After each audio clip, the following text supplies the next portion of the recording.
Subscribe कीजिए हमारे YouTube channel नाते रजा को और बेल आइकन को प्रेस कीजिए, जिससे आपको हर रोज न्यू वीडियो की नोटिफिकेशन। याद रखें, एक मंजिल ऐसी आती है। मैंने अपने कायद, अपने अमीर से ये बात उन्होंने मुझे बतौर नसीहत कहा था, मैंने सुनी है।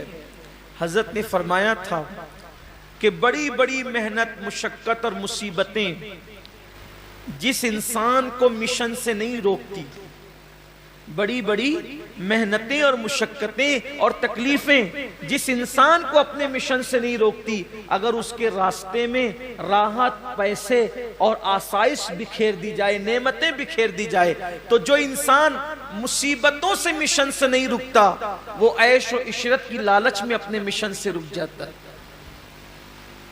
इसीलिए अल्लाह के रसूल अलैहिस्सलाम अपने सहाबा से कहते थे, मेरे सहाबा, मुझे मेरे चले जाने के बाद दुनिया से तुम पर यह खौफ नहीं कि मेरे बाद तुम मुशरिक हो जाओगे, मेरे बाद मेरी उम्मत मुशरिक हो जाएगी, मुझे इसका खौफ नहीं है। खौफ इसका है कि मेरे बाद मेरी उम्मत दुनिया की मोहब्बत में मुब्तला हो जाएगी, मालो दौलत की मोहब्बत में मुब्तला हो जाएगी, लोगों के दिलों के अंदर दुनिया की मोहब्बत रचेगी, मालो दौलत की मोहब्बत में रचेगी, लोग दुनियादार हो जाएंगे। और देख लो, आज लोग अल्हम्दुलिल्लाह मुशरिक नहीं हुए, लेकिन बहरहाल लोग दुनियादारी में मसरूफ हो गए। दुनिया की मोहब्बत इस कदर लोगों के दिलों में आ गई है कि अल्लाह अकबर, एक तरफ अजान हो रही है और एक तरफ दुकान है, तो लोग नमाज पर दुकान को तरजीह देते।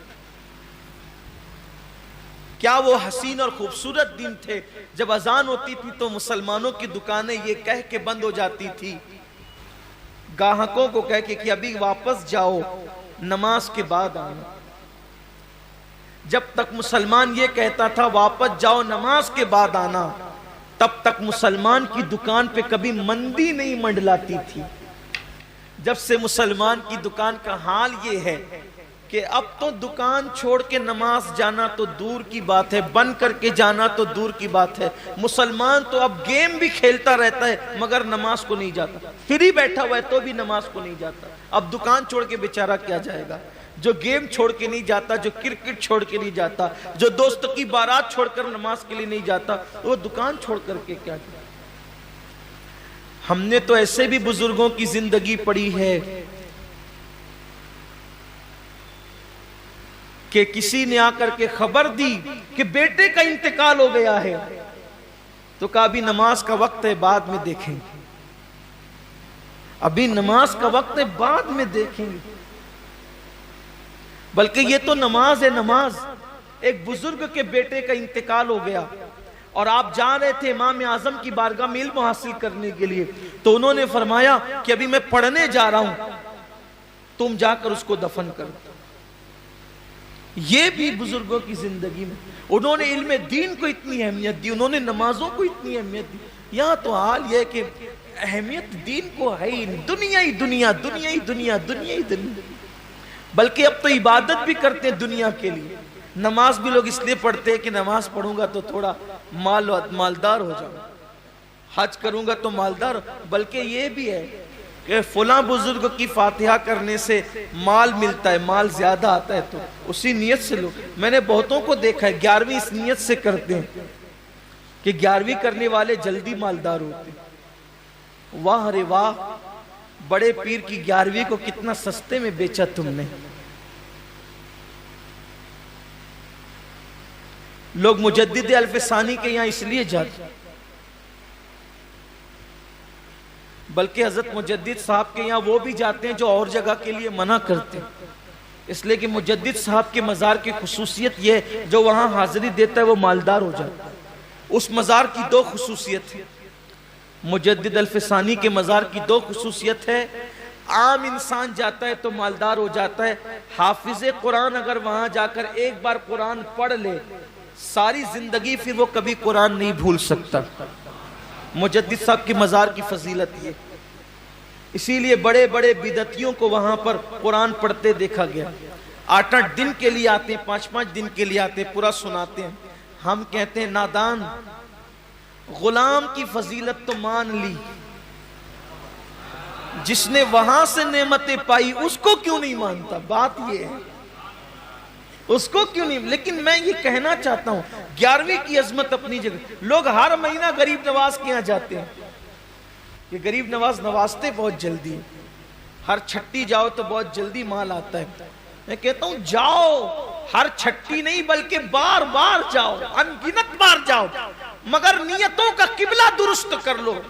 अरे जो माल के लिए जा रहे हो माल खत्म हो जाएगा, कभी इसलिए भी तो जाओ। या गरीब नवाज माल तो बहुत दिया है, अब जरा अल्लाह से भी मिला दे।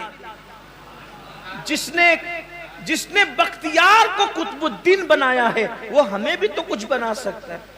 जिसने साबिर अलाउद्दीन बनाया वो हमें भी तो कुछ बना सकता है। जिसने निजामुद्दीन बनाया वो हमें भी तो कुछ बना सकता है। बात इतनी है कि बख्तियार गए ही थे कुतुबुद्दीन बनने के लिए, तो उनको कुतुबियत अता कर दी गई। निजाम गए थे निजामुद्दीन बनने के लिए, उनको वो बना दिया गया। हम जाते सिर्फ बेटी के रिश्ते के लिए, बेटे के रिश्ते के लिए, बच्चों के लिए, भाइयों के लिए और रोजी मांगने के लिए, तो हमें उतना ही कुछ मिलता है। हालांकि वो लोग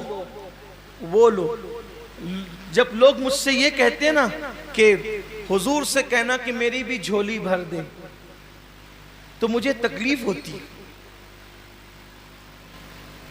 तू क्या और तेरी झोली क्या? अरे जैसा सखी है वैसा मांग।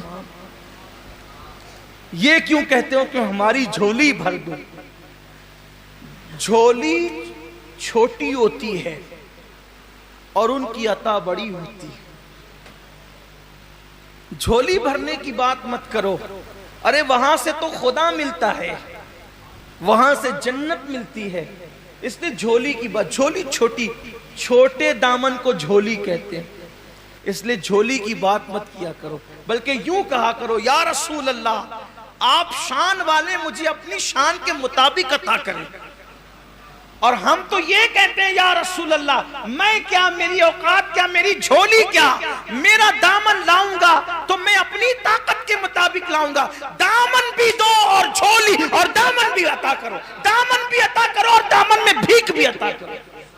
दामन भी दो, दामन में भीख भी अता करो। मैं दामन लाऊंगा तो अपनी औकात के मुताबिक लाऊंगा, आप दामन देंगे तो अपनी शान के मुताबिक देंगे, तो दामन भी शानदार होगा और दामन की भीख भी शानदार होगी। तो जैसा सकी है वैसा मत। इंसान दुनिया ही में पड़ा हुआ है, लोगों को चाहिए कि वो खुदा की रजा हासिल करे, रसूल की रजा हासिल करे। अल्लाह रसूल मिले तो कायनात की हर चीज मिल जाएगी।